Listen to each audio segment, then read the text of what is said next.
Hello everybody, hope you're all doing well. Here we have a 13 spell space swag made possible by Surgical Ice Golem AQ charge with Warden support, an eternal AQ charge.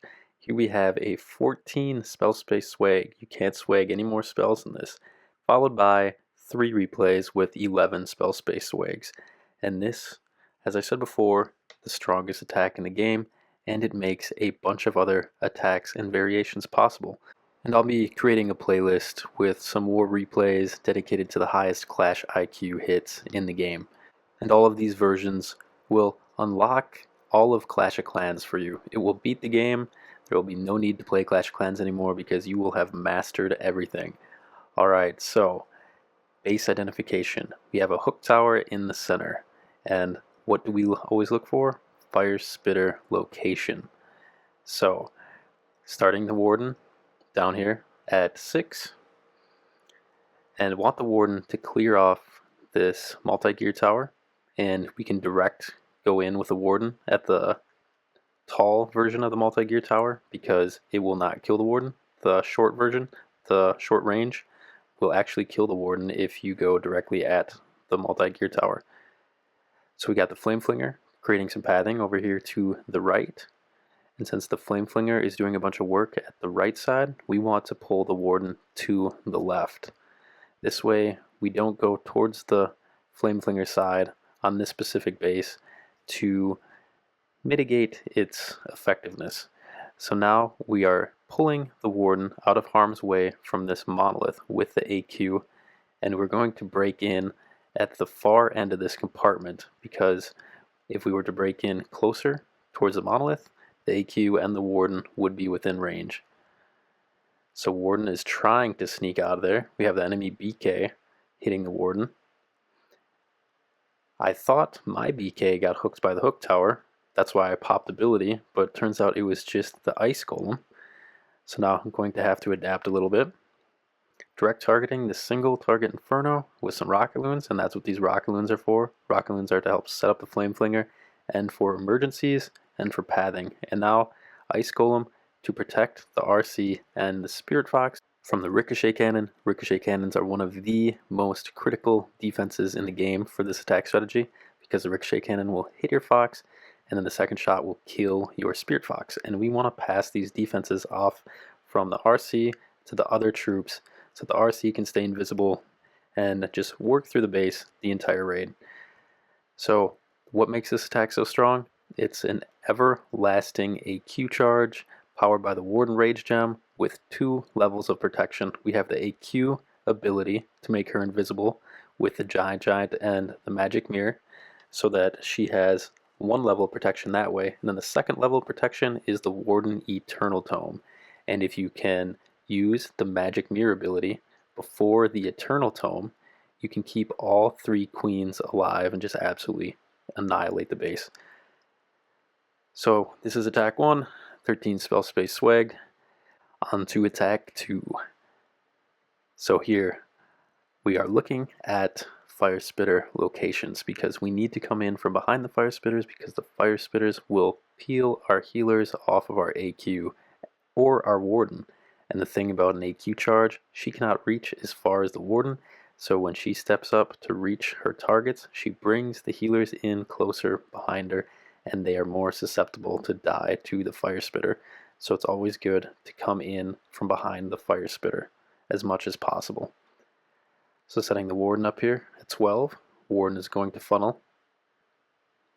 Going to drop the Flame Flinger down here towards 3 o'clock, using a Yeti to eliminate this Wizard Tower. And the nice thing about the Yeti is if it can eliminate the Wizard Tower, the Yeti Mites will spring forward and then hit another defense. And if it's a low hit point defense, the Yeti Mites will actually kill that defense, but since this was a multi-arch tower, it just weakened it. But it'll help our Flame Flinger work through it faster. So notice the Warden only has the 1 Expo locked on, so we don't have to use any spells.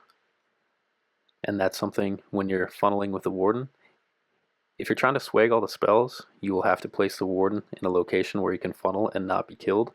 But if you're new to this attack strategy, just go ahead, use a Rage on the Warden, use your invisibility spells. Just get comfortable with the mechanics of this attack first, and then you can start swagging just an immense amount of spells.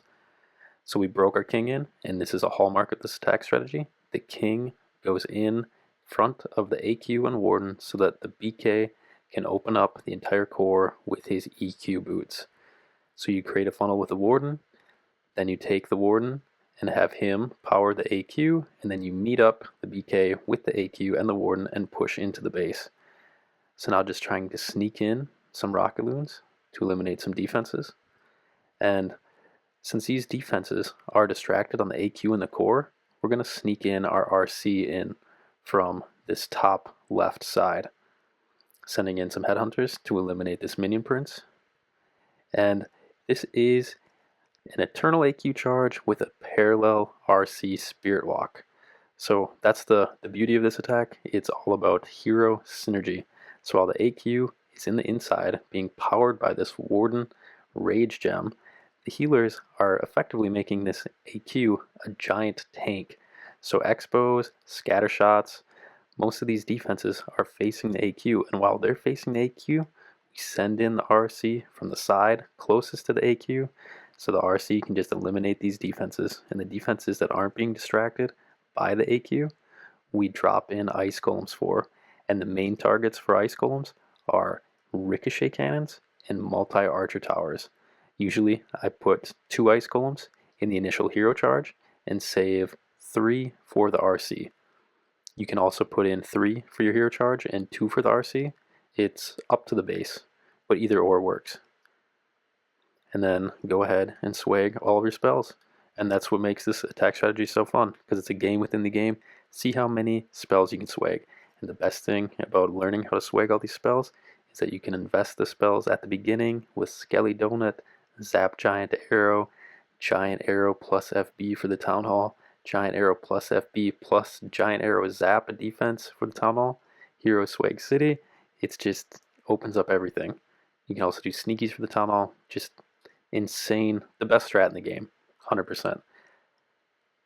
So getting rid of these annoying, what are these, the firecrackers or whatever they're called, getting rid of those right away, and now testing what our barbarians are for, are to test for skeleton traps and Teslas, because we do not want our flame flinger to die right away. So we got Warden funneling at 6, going to send in a Yeti with a wizard on this wizard tower at 9, and we are creating this funnel early so that we can path our Warden with our AQ up towards 9 and then break in, go in at the Town Hall, and actually go into the Fire Spitters, which I always say come in from behind Fire Spitters, but the reason we're not coming in from behind Fire Spitters is there's just too much value to get with a Flame Flinger at 3 o'clock, and we do not want to send our AQ or Warden over at 3 to rob the Flame Flinger of all that value. So we're actually going to go into the Fire Spitters just because look at all the value this Flame Flinger is getting. So now using the AQ, pull the Warden, going to use the BK, meet up with them, dropping in a wall breaker, making sure that we have an open compartment for the BK to go into. Notice the Ice Golem freezes up all these defenses, and the purpose of sending in the Ice Golems early is so that we can conserve our hero abilities for in the core of the base where they are the most effective. So BK steps up towards this builder hut, letting the BK wrap back around, trying to get him to push in towards this Town Hall so that he can use his EQ boots and just completely open up the core for our AQ. So everything's underneath Eternal.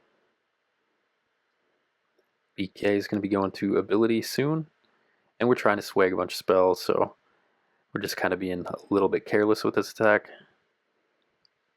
AQ still has 1 level of protection. Send in the RC, and notice how the RC keeps the AQ in the core again.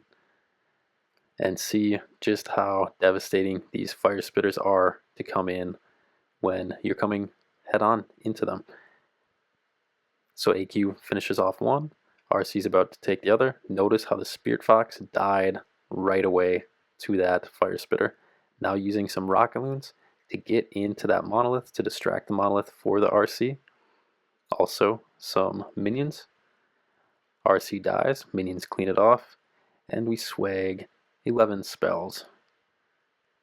So yeah, this attack, all about synergy, and This attack will make you one of the best attackers in the game.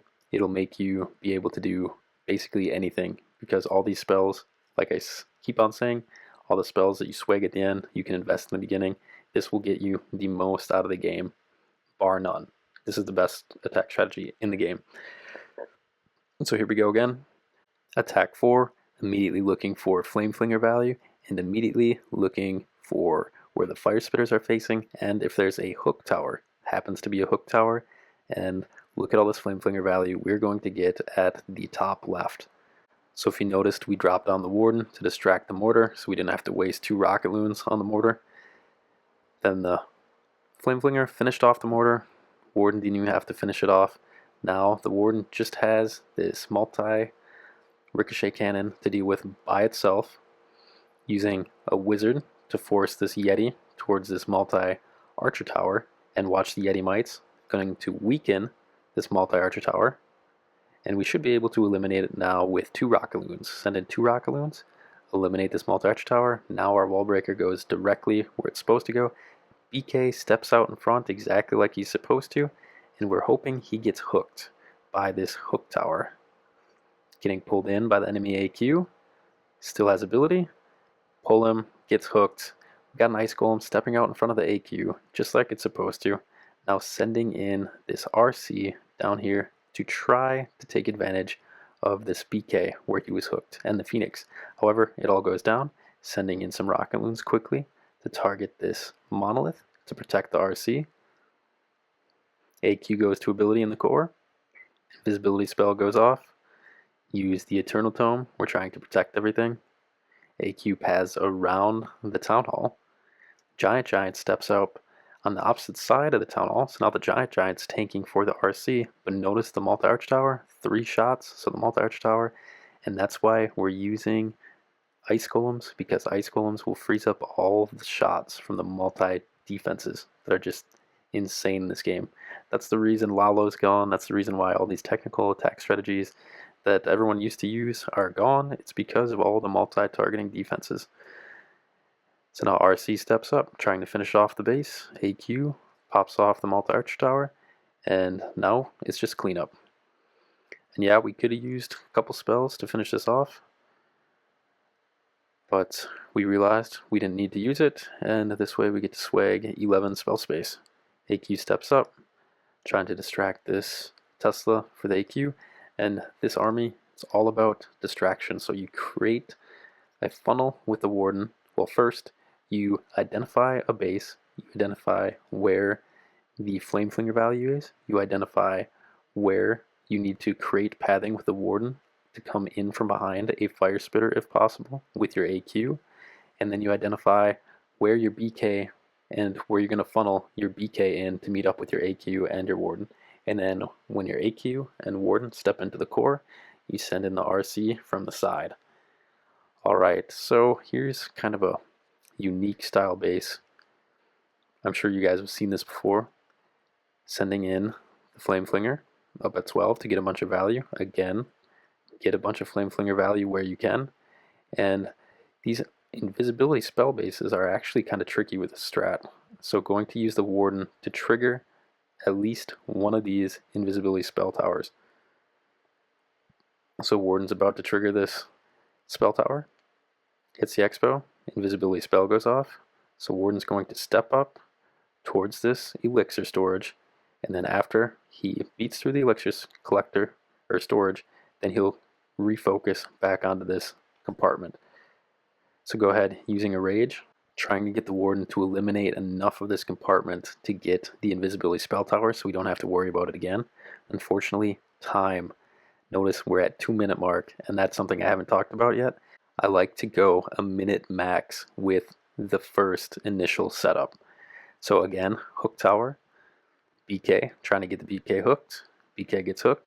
Then BK ability to absolutely just open up the core and destroy a bunch of these defenses and weaken them. AQ is coming in from behind the Fire Spitters. We got this multi-gear tower we kind of have to worry about. AQ is about to go to ability. And when AQ does go to ability, you kind of just want to sit there and watch your main AQ. So now since my AQ is to ability, I just am cautious and waiting to when my main AQ is about to die. Because with this attack strategy, you want to keep your main AQ and your RC alive the entire raid. So Giant manages to trigger this other spell tower compartment. So I messed up here. I let the main AQ die. I should have used the Eternal Tome quicker so that she could have remained a tank for the RC. Now the RC is going to have to power through the rest of the space by herself, and there's still quite a bit of base left because we have enemy heroes and we have this single target Inferno Tower. Luckily RC still has her Spirit Fox, and that's a nice thing about Ice Golems. Freezing up these multi-targeting defenses, a lot of times it will keep your Spirit Fox alive. So Warden now is tanking for the RC. Just trying to swag as many spells. Dropping in some loons to target this single Inferno Tower. Gonna have to use invisibility spell just to keep the RC alive. And we swag 11 spell space again. So yeah, thanks for watching guys, and make sure to give this a try, and I will be coming out with practice spaces to teach you just exactly how to swag all of your spells. Catch you next time. Bye.